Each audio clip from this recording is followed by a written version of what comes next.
Perfect. All right. Welcome to the garden. Justin, thank you for joining us for this build together. So the idea tonight is we will be constructing a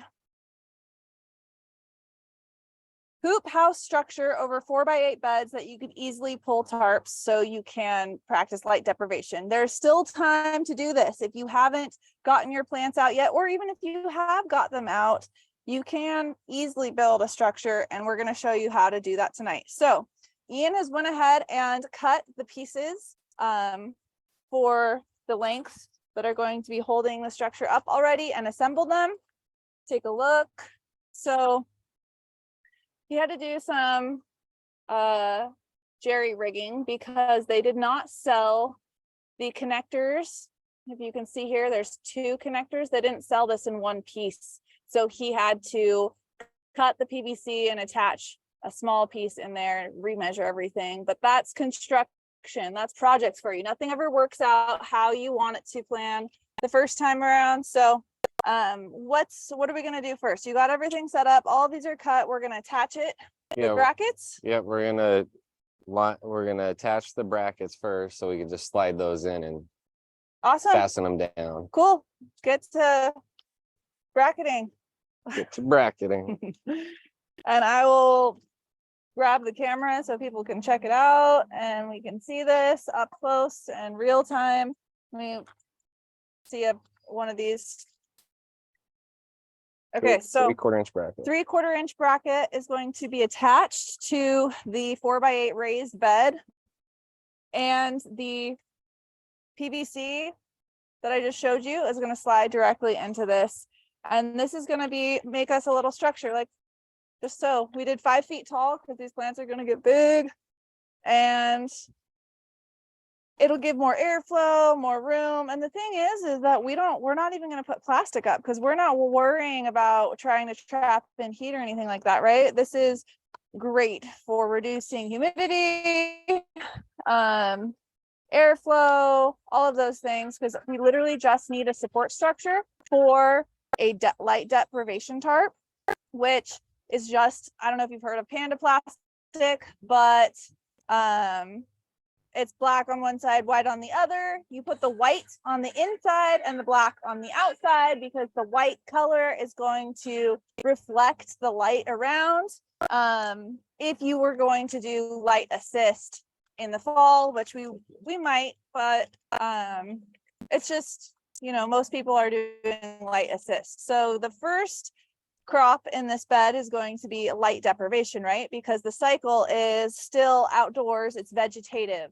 But we want to trick these ladies into thinking it's time to flower, to go into senescence, to start producing flowers, to trigger seed development, reproduction. It's that evolutionary clock that tells a plant, hey, it's getting dark, the season's changing, let's create some seeds and let's get this, let's get this going, let's change things up. So we're going to trick our plants into thinking that it's, bugs crawling on me, into thinking that it's in the fall, right? Mm-hmm. And then the second crop, if we want to extend the vegetative cycle, all we need is really 30 minutes of light to break up that dark period. So really cool. I've been studying the history of light deprivation, who discovered it, how it was discovered, why it was discovered for this upcoming class. And it's very interesting because cannabis has been illegal, we haven't really got to document our history. How long have people been pulling tarps on cannabis crops? We really don't know because you can't talk about those things. From the best that I can guess, probably the 60s. Who knows though? Light deprivation began being used in commercial horticulture in the 50s. So chrysanthemums, things like that were being triggered into flower for Mother's Day and the whole, you know, flower industry. Okay, so it looks like he's got the first post attached here. Really cool. I'm gonna grab this camera so you can see what we did. Look at that.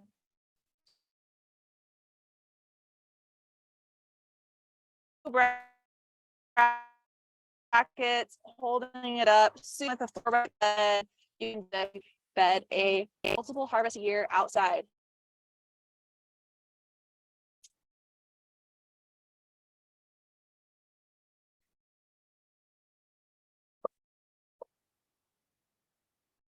So an easy way you could do this without building a full structure, you could just get a carport. That's also a really simple way to just buy something that isn't a greenhouse that you don't want to have the plastic on, and you can just throw a tarp over and light dep there. Easy peasy. And it's also something that you can take apart and put away in the wintertime and then bring it back out in the summer. But this is cool. This is nice. This is going to be tall. These plants are going to be. Yeah, we can adjust it. You can put it to the ground. That's what's nice. I haven't screwed it all the way in. All right. So that's what he's saying right now. I don't know if you can hear, is that he hasn't tightened it, so we can adjust these. So we went with a 5-foot length just because it's better to have too much and cut something away or move them down further than to have too short. And you never know, like, how big the plants could grow. Really, then you can just adjust it.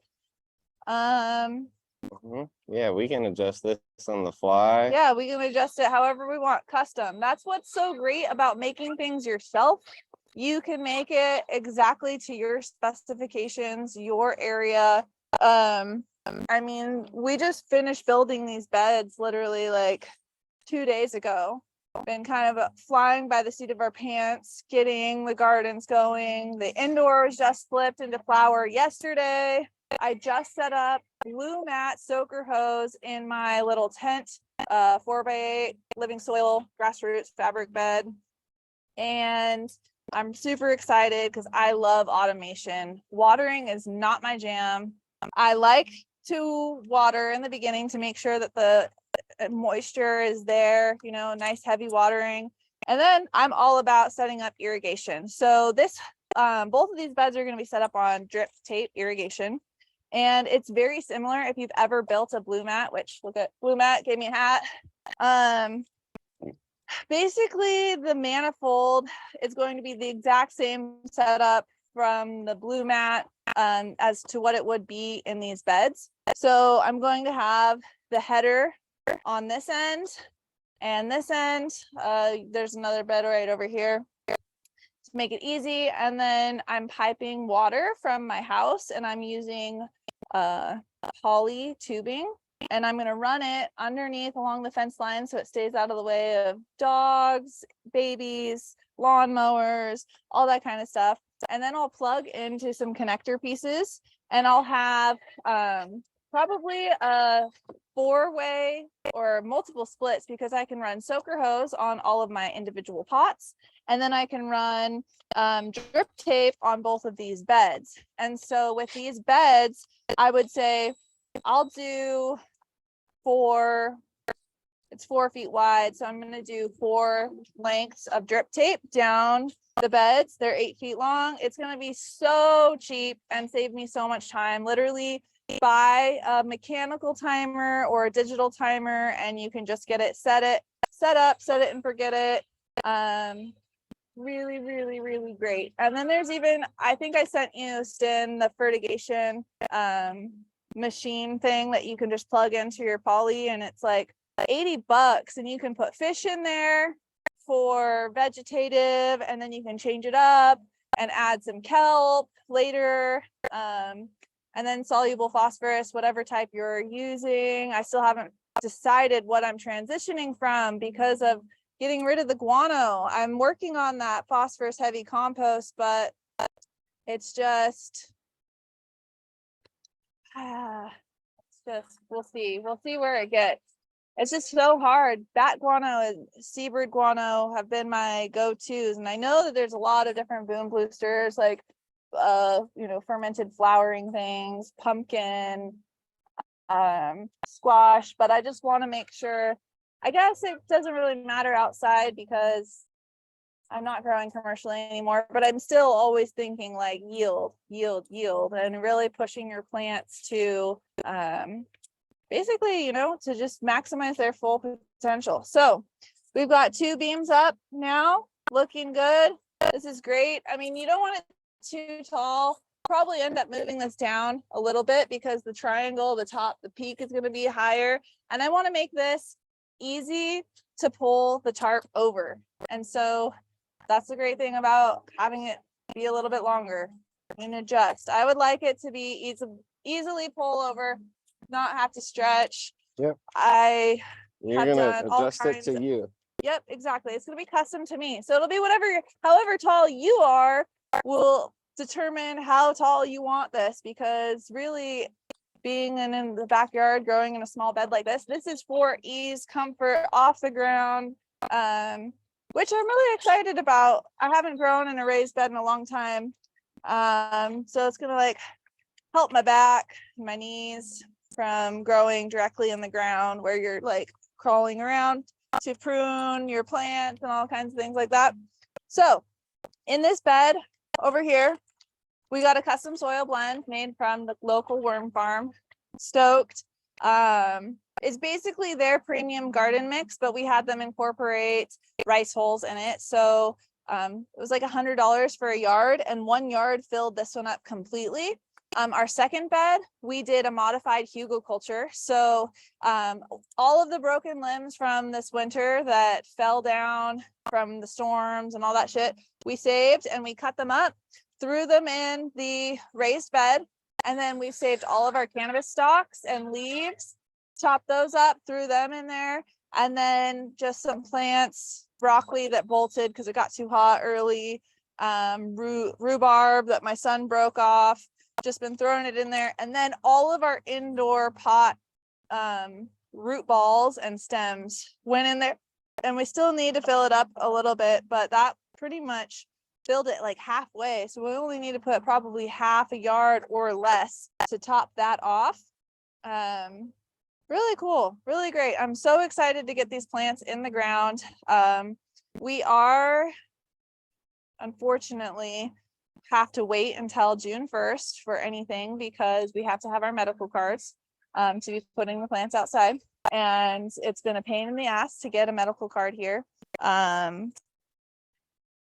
I mean, I think you guys know Ian has cystic fibrosis, and they basically said that wasn't a qualifying condition, which is insane. How can you tell somebody what doesn't or does or doesn't work for you? That's your medicine. But the health care system is bullshit, and they want you to pay for prescriptions and line their pockets. I mean, pharmaceutical companies lobby and pay doctors. They give them vacations. They give them all kinds of free shit, throw big conferences with tons of booze so that doctors will prescribe you prescription pills and medications instead of using cannabis, because cannabis pretty much does everything. It's like the wonder plant medicine. So working on that, and then we can get all of our plants out here. We'll be able to have 15. So the plan is we've got 3 big full terms going on the other side of the garden, and then we are going to have 1 more in this one. So that means, what do we have left? 7 that we can fit in here. Probably do 8. They won't know. They're clones. Technically it's the same plant if it's a clone. And then gonna throw some cover crop in here. I'm playing around with a high protein cover crop that was made for chicken forage. And the thought process behind that is that it grows really quickly, right? Because it's for feeding chickens, and it's also really high in protein because chickens need a lot of protein. So that means it's going to be really high in nitrogen. And not surprisingly, it contains like 3 different types of clover, barley, millet, maybe rye, and some other grain. I'm not really sure. I know that it's like 6 or 7.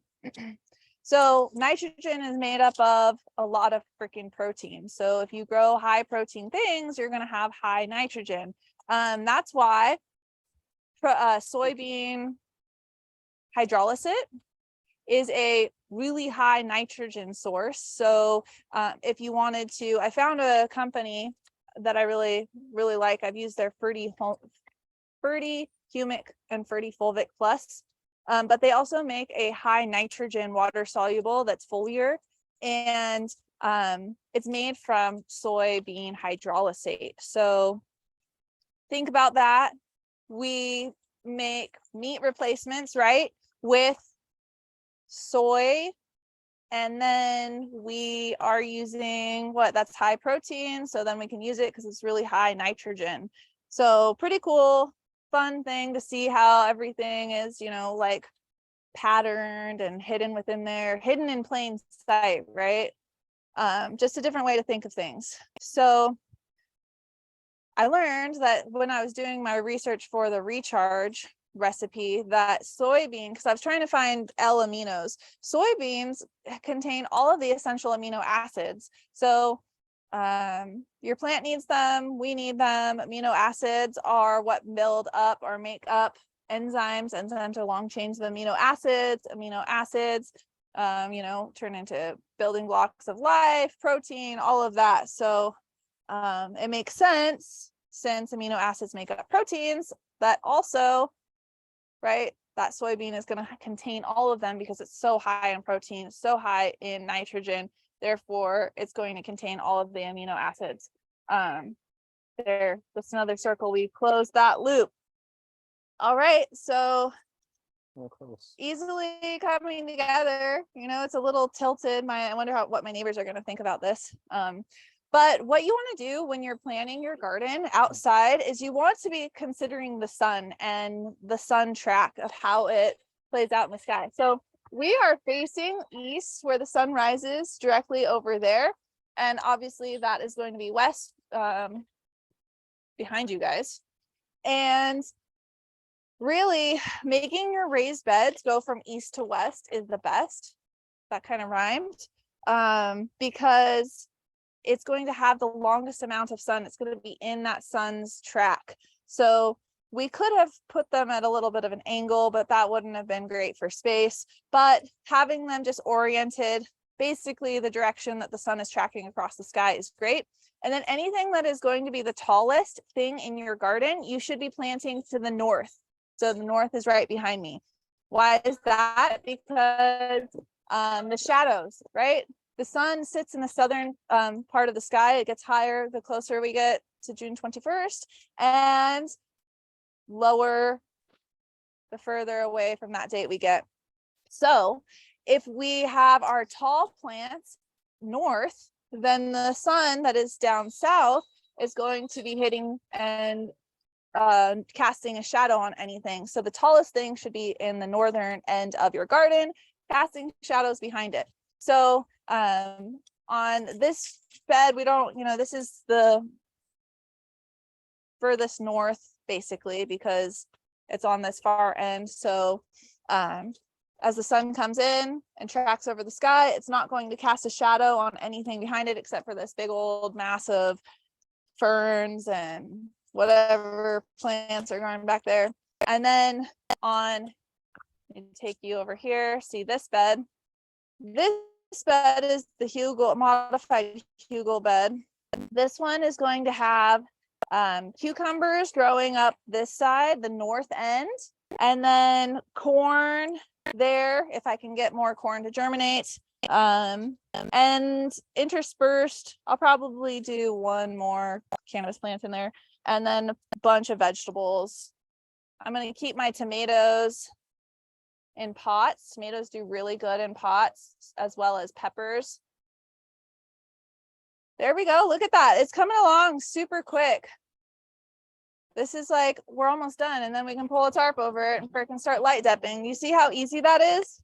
Literally, all it takes is a structure, frame, some PVC, connectors, 2 brackets, and then we're going to connect them across the center, as well as having 1 beam down the center as well, just to help with the purling.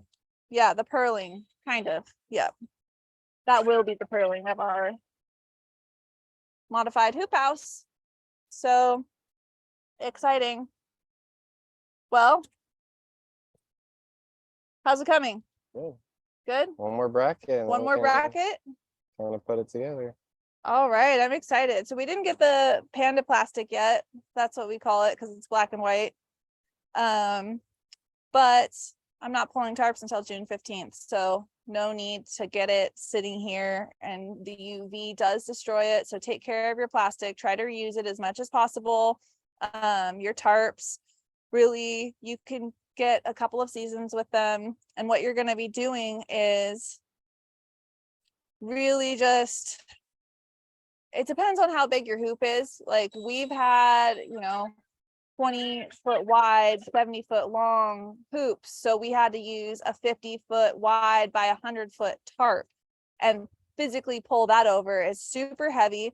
And you basically have to weigh down one side with whatever you got, weigh it down so that it doesn't blow away in the wind, and then attach ropes onto the corners that you're going to be throwing over.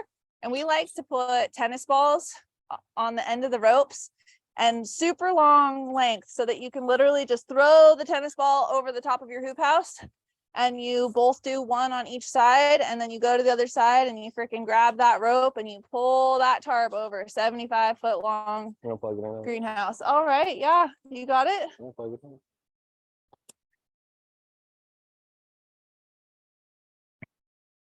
Sweet.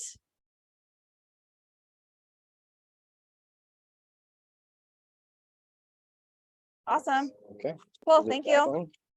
Super easy, super simple. So, Stin, I know you're going to be growing outside this year. I don't know if you are going to try to do a light deprivation, but good. I'm going to check the chat and see if you're typing anything, because okay, good. Yay, yay, yay. Perfect. Okay. Sweet. Now we can kind of adjust it to the height you want, and then that'll make it easier to do the training. This is where we're just going to get down. And I thought that Stin was literally the only one here, and because it's only showing his, and I see that there's 10 people in there. So thank you for joining in, because I thought I was literally just talking to Justin, which wouldn't have mattered. I love you, man. But okay, so I want this because I'm going to be pulling the tarps by myself. I'm not going to have help. Although I have a video of my pit bull Huckleberry pulling tarps. So maybe I can train him with that tennis ball, man. You throw the tennis ball and the dog gets it and they can pull him. So for this, let's see, because I'm going to be pulling the tarp myself, I think I would like it. Let's move it down both together a little bit. Okay. We go all the way. Yeah, I think that's good. Let's do it all the way. Okay. And then that's going to also add a lot of support with it, with this PVC being pressed up against this. I almost feel like we should move the bracket down just to, I guess it doesn't really matter, but I have more brackets. We'll just screw them more. Okay. Yeah, I got more brackets. I'll make it super strong. Cool. Let's move it down. So this one is the one that we got to line up because there's the gap. So it'll be a little off the ground. Sweet. So yeah. It's gonna be a little bit off the ground. We'll have to just, I don't know how. We got the level.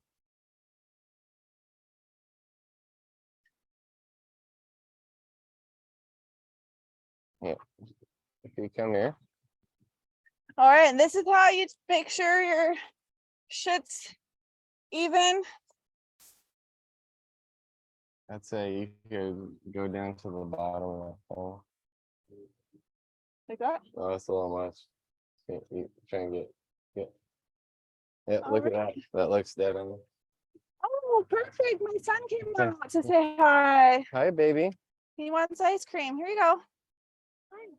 Here's a trick for your kids. You tell them Go-Gurt is ice cream. If you just throw the organic, it's organic. I call it Go-Gurt because that's what it was when I was a kid. But throw the organic yogurt tube in the freezer and it gives you. I got that one dead on myself. Sorry. Ooh, awesome. That looks like way lower. Oh, that side because the hill. Okay, there you go. See, this is why it's good to make your measurements twice, cut once, and make everything that you're building adjustable. Think that, hey, I might have to change this because Look, I got it. there we go. Even Steven. So bring that one up a little bit.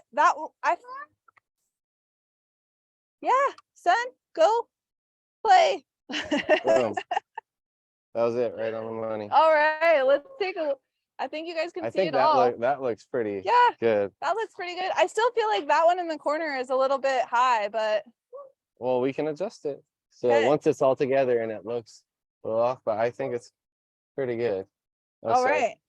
Awesome. So now we are going to build the top of this.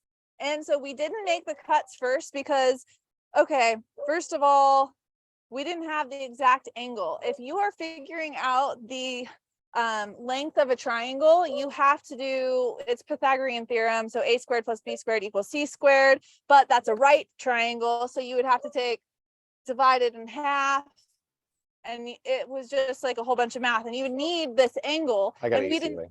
We didn't have the angle. We just, because we hadn't bought the freaking connector yet. So we're just going to wing it instead of doing the math. I like math. I love equations. I like doing that. So I'm always trying to figure it out on paper. He likes to look at things and just estimate, that it takes all kinds to make the world go round. And it just soothes my brain to do math like that. But let's see what we're gonna do to build these. Grab the tape measure. Tape measure, got it. Aye. Don't fall. We're gonna measure the exact middle here. It's should be 4, right? Not really, because we got 3 inches on either side. Okay, yep. So it's what, 53? Yep. 53, so that would be 26 and a half. So right here. Okay. You have the. We're gonna watch then go. Then you're gonna make your angle from here up to here. And we're gonna see how long that is. Do you have a Sharpie? Yes. I would just mark it. And so I can figure out what we're doing. Okay. So you're telling me. No, tape measure. Tape measure. Can't measure with that. What do you want? Good job, son. Move it. Okay. Help us build.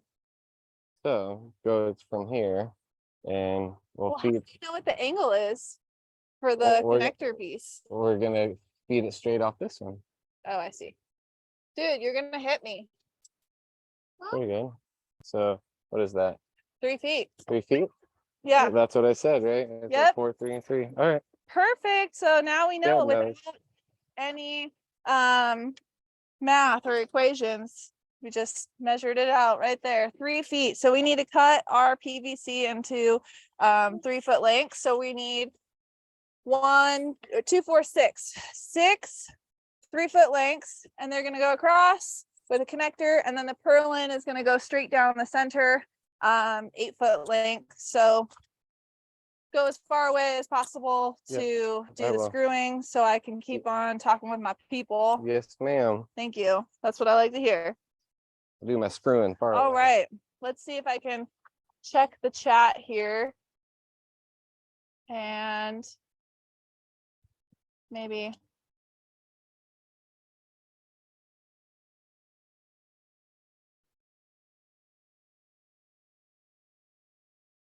All right, there we go, everybody. Cool. Sweet. I am so excited to have these. Oh, God. Take it out, Mom, with the freaking PVC. This kid, I'm going to train him to pull my tarps for me. Huh. Can I have a high five? Yeah. Yeah. Mm-hmm. All right, so I have got, let's talk about what I've got inside these beds. For the soil mix, premium garden blend, it has bone meal, fish meal, gypsum, dolomite. Hey, they pretty much put everything in there. In this mix, and all I've done is that, and bokashi, biochar, what other extra things? I do kelp meal. So it's really got a ton of amendments in there, and plus they're worm castings because they make the worm castings there. And for the aeration, obviously I just go with rice holes. Rice holes are great. I'm not planting in the ground. This ground that these beds are on is straight up gravel. So yeah, I'm not even worried really about gophers or moles, but I freaking bought chicken wire and lined the beds with chicken wire just so I could show you guys how to do it. I have a video of it. It'll be edited, put up on the Patreon. But these beds are super, super easy to make. Like literally look at this. It's just 2x4 and 4x4. And the easy thing about a 4-foot by 8-foot bed, I try to build everything off of whatever my supplies are, right? So like for this, the reason why I did 5-foot lengths is because PVC comes in 10-foot lengths. And so I know that I need to have it cut in half and I don't want to waste. So I would rather go and build off of the lengths that the supplies come in. So for the beds, a 4x8 bed because 2x4 by 8-foot length, the PVC 5 feet tall because it comes in a 10-foot length. It's just about efficiency and not wasting anything, right? Like you could go custom, like I could have done a 5x10. They make 10-foot lumber, but it cost a lot more. And so this was the most affordable option. Each of these 2x4s cost me about a little over $3. So for all of this wood, it was like $100, $90, because I think I did 30 pieces at $3 and something. It was like $99 with tax for everything. 2 freaking beds, $99. 1 yard of soil, $95. So that one I'm only gonna have to do half yard. Chicken wire is like $50, but I got way more because chicken wire doesn't come in small portions. It only came in a 50-foot roll. So but I kind of felt like that was like the universe telling me that it was time for me to get some more chickens. Although I'm thinking about here getting ducks because ducks they're not like as big of escape artists. What's up, baby? Yes, I agree. I saw something. Sorry.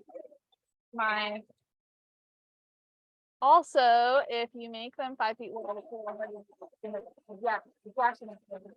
I agree 100%. 4 foot is the length. It's easy. I mean, think about your arm reach. You can easily reach to the center of this. If it's a little bit further, oh God, I'm trying to save my back on these things. So, what was I just talking about? I've got so many freaking things I've been doing today that it's just good to be back. I hope you guys had a good holiday weekend, had fun, did something great. I went freaking mountain biking. We harvested sour diesel a couple weeks ago, or New York City diesel. Shout out Johnny Federighi. Thank you. I haven't had sour diesel in 2 years. And I've been smoking all day. I usually don't smoke because I just eat edibles. But the high from sour diesel is my absolute favorite, that I have been smoking like wake and baking again. And I'm just like, man, my life is good. I was so stressed out, you know, last week and the week before, I was like, oh, I'm overwhelmed. And then sour diesel was like, just came back into my life. And wow, why did I let this thing go? I forget how much I love it, how much of a high functioning strain it is. It's like, because I don't like to be slowed down. I don't like to feel like couch locked or blah. And so the sour diesel has been like just my saving grace. I actually made a cute little bag that has my jar of weed, a chillum, a pipe cleaner, a wire metal pipe cleaner, and a lighter, so that nobody can touch Mama's sour diesel. I got it on the go with the handle, literally went mountain biking yesterday, smoked the whole time, smoking all day today. My neighbors want to blow some smoke over your yard. You don't like the smell? Throw some sour diesel to them and maybe they'll Okay, be we're ready. happier. Okay, he says we're ready. So we're gonna do the connection up top right here because it's gonna be easier to work it Yep. in. Okay, so we're connecting our angles. Get it in there. Sweet. That's a really steep. Are you sure that's gonna work? We're gonna find out. Because I feel like that's a different angle.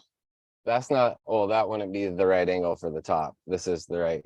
Okay, we'll see. I hope it works out, but this is not what I was imagining. Is it? That's it. Oh, wow. Dad knows. Okay. Dad knows. I built it in my head. I had to build it in my head at the place because we had to. Because they didn't have They didn't have the original pieces of the plan that we planned out together. Wrote down all of the parts, did the math, figured it out, and then they didn't have it. He had to drive around twice. I re-engineered it. But look at little dedication and it comes together. Okay, cool. Plug it in, plug it in. What about, don't we want, did you get the center one? Yep, it's right here. Well, this. We're gonna have to just screw it in, and that's the only modification because they didn't have the centerpiece. They don't have pieces like that. Okay, they only have basic pieces. Normally, let me take this over here. They would have a piece up top where the purlin would be able to plug into that. But we're not in farm country anymore. We're not in depth country anymore, so they don't carry all of the things that we're used to. They only had really basic pieces. So it is what it is. Modified, you roll with the punches.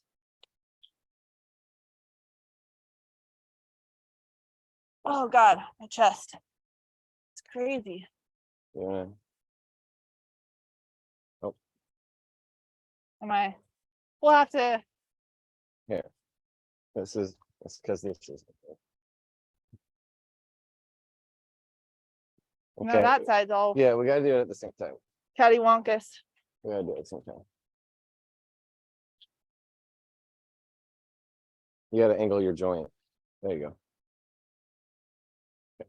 Once we get the purlin in, so you're telling me we have to drill through all of them? No, just screw. Oh, okay. Yeah, I can just put a screw through it. Weird. Or we could zip tie and make it so much easier. Even. I could do screws on the end and zip tie in the middle because the middle's gonna be good. Or we could do screws. It doesn't matter. I did screws in all the entire 76 foot of the greenhouse like that. Oh, he brought you screws. Wow, thank you, baby. All right, let's get this last piece up. Let me pick these up off the ground.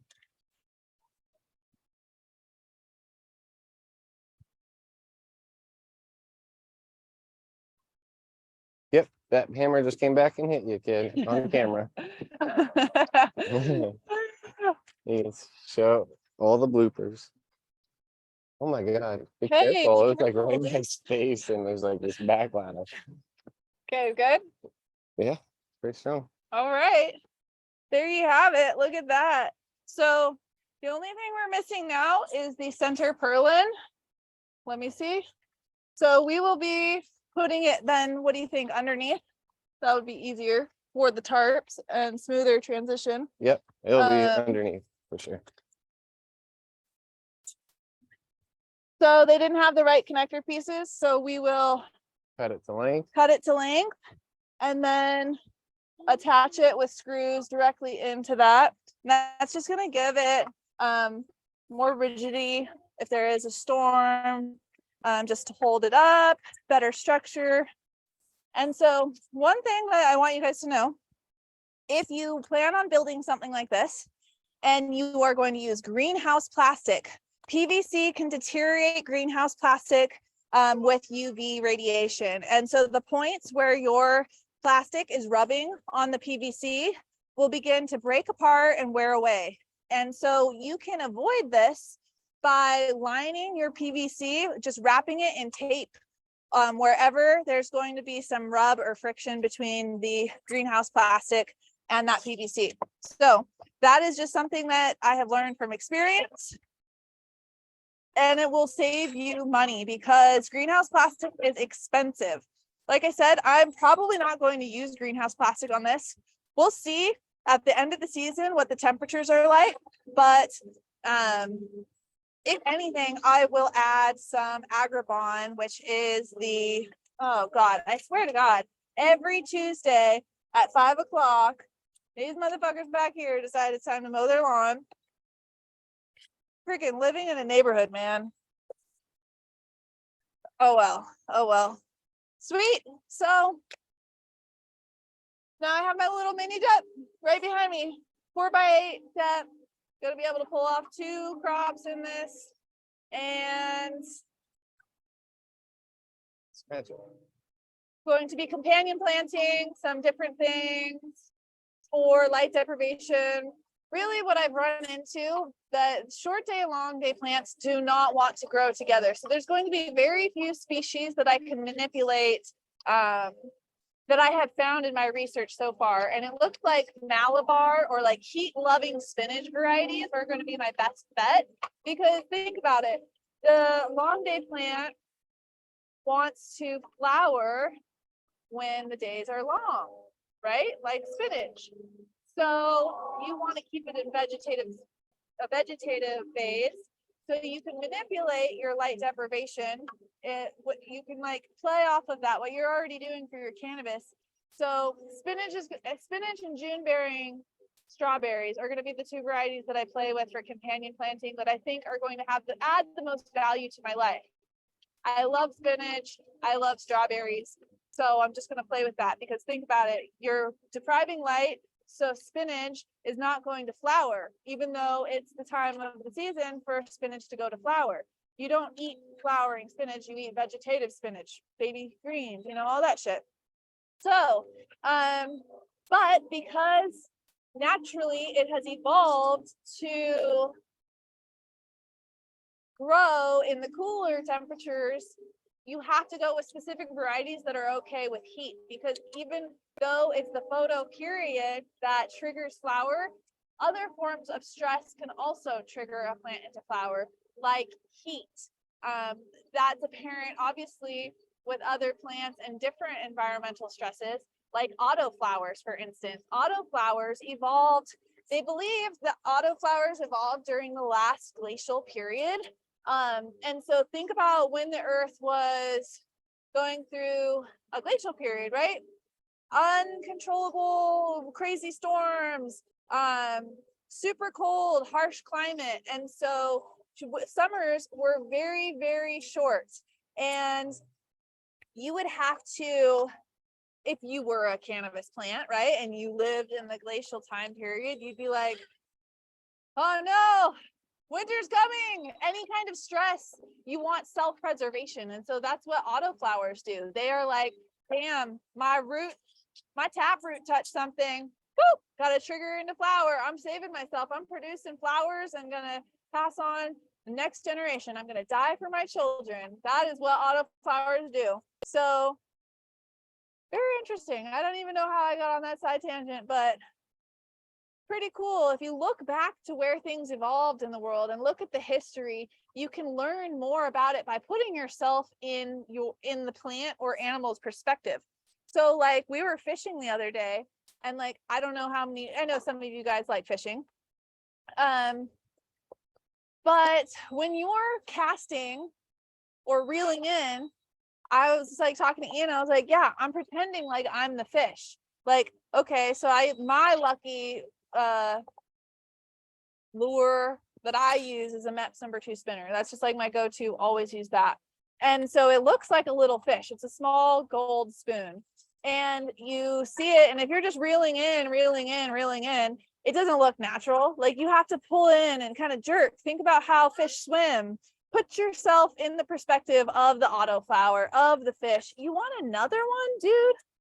Okay, it's just yogurt. Don't think I'm a bad mom, but it's organic yogurt. Thank you. Can I have a kiss? Okay, here you go, stinker. There you go. Go eat your ice cream. Ice cream. frozen yogurt, lots of probiotics in there, lots of bacillus. No, we need those bacteria. Anyways, whatever you're growing, whatever you're trying to do in life, whoever you're interacting with, it's always easier if you take yourself out of the front seat, the first person point of view, and you put yourself into the perspective of whatever you are working with. Whether you are fishing, pretend to be the fish. Whether you are a cannabis plant or a spinach plant, put yourself in that perspective. How do they live? What do they want? What is their life cycle like? And that is going to allow you to learn how best to take care of them. It's really about empathy.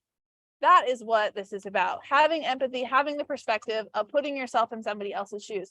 And if we looked at life like that a lot more, we would have healthier gardens, we would have happier relationships, we would have better communication, and we would have less war, and all around better society, healthier society. So let's practice empathy. Pretend we are the fish when we are fishing, pretend we are the cannabis plant when we are gardening, and pretend we are the 2-year-old when you're a mom, and put yourself in that kid's shoe. And you know what?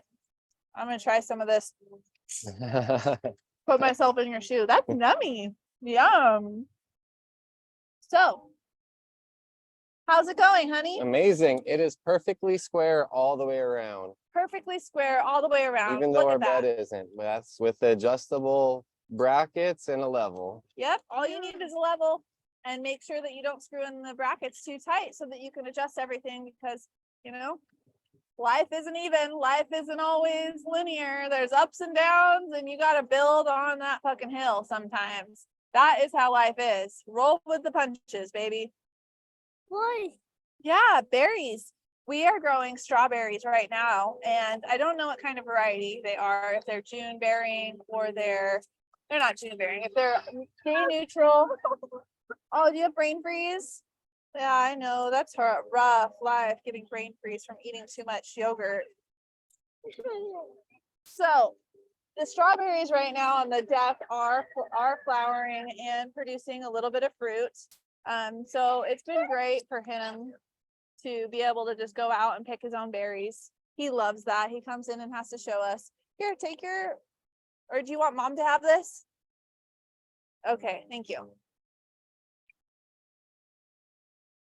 So I'm not really sure what I'm going to be growing in this bed yet. We took a bunch of clones, and I typically like to grow clones in my hoop houses for light deprivation. No, you're not taking my microphone. You can take the case. So the reason why I like clones versus seed plants, obviously genotype variation, right? Seed plants can have so much variation in structure and nutrient requirement and what they like. And so growing from clones, I know exactly, you know, that they're all going to have the same wants, needs, desires, the same resistance or tolerance to pests and pathogens. So treating it is a lot easier. Also, canopy management, you know exactly how they're going to grow all together. It just makes it, you know, so much easier when you are managing a space, a tight space, and trying to pack them in there and sea of green style to grow from clones. So everything else is going to be a plant, seed plant, but the little mini hoop house step is going to be clones. Uh-oh, did you pinch your finger? Well, don't play with my microphone then. This kid, oh my gosh. I'm the oldest of four. There's 4 boys that are younger than me, and I'm the oldest. So I've just been freaking blessed with a little terror son that's just like my little brothers. It's so funny. He acts just like him. All right, quit playing with my stand, kid. Cool. So, I mean, literally in less than an hour, it took us, you know, maybe it took me 15, 20 minutes to cut all of the wood. Then it took us an hour to assemble both of the beds together with screws.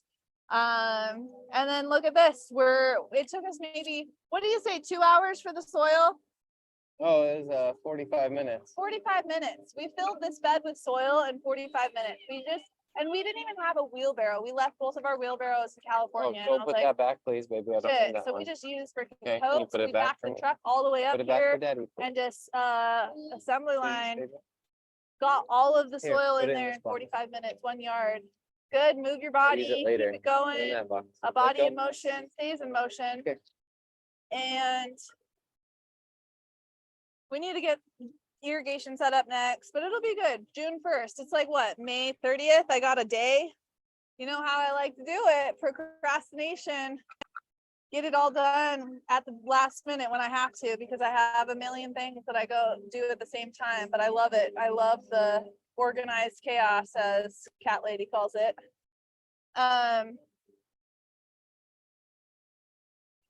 We're good. We're gonna attach that purlin and then call it good to go. And I'm stoked. Go get the tarp. Frickin'. Let's see if there's anything in the chat. Automated light depth. Oh yeah, shit. No, do you know how expensive those are? I am not gonna do an automated light depth for a rental. That's for dang sure. Those are hella money, and I'm trying to do this cheap. Automated irrigation though, that is actually cheaper than buying a 100-foot hose. Best believe that's what's crazy. You could buy a hose, a 100-foot hose is going to cost you more money than all of the parts for the drip tape irrigation setup. So saving me time, saving me money. I can pull a tarp twice a day. I'm here, or I can have my husband do it. That's the great thing about being married.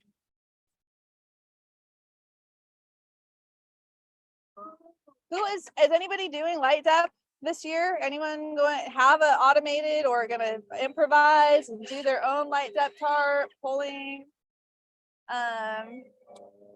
Let me know in the chat. And we've got, wow, that went by fast. It's already 5:12. Ask me your questions. What do you got for me? I can keep talking, you know, I can just talk forever. Hey, yo, back up.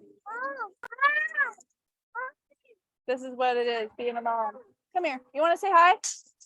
Look at, say hi to the camera. There's people there watching. Yeah. Say what up? What up, dude? Yeah.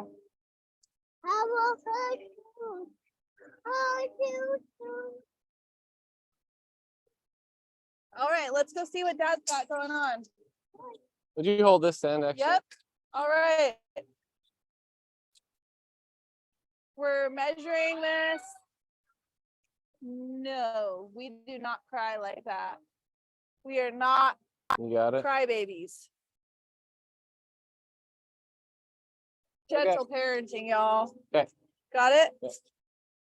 Okay.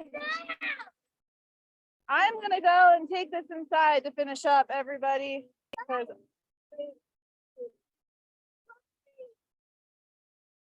Because I'm getting bombarded by the kids. I smell a poopy diaper. Unplug your mic.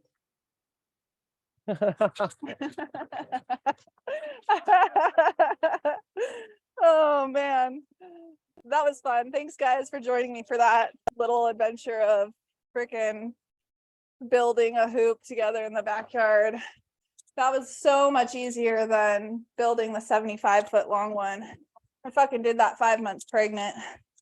I mean, you know, you saw Ian does a lot for me, so I just do all the bossing around and tell him what I want, hold the measuring tape, shovel some dirt, that kind of thing. No, it takes a team, man. It takes a village. Farming is a lot of work, but well worth it. Well worth reaping what you sow, putting in the work. You get back what you put in.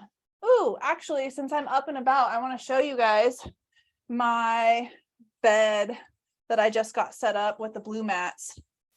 It's freaking sick. I'm so happy to have blue mats.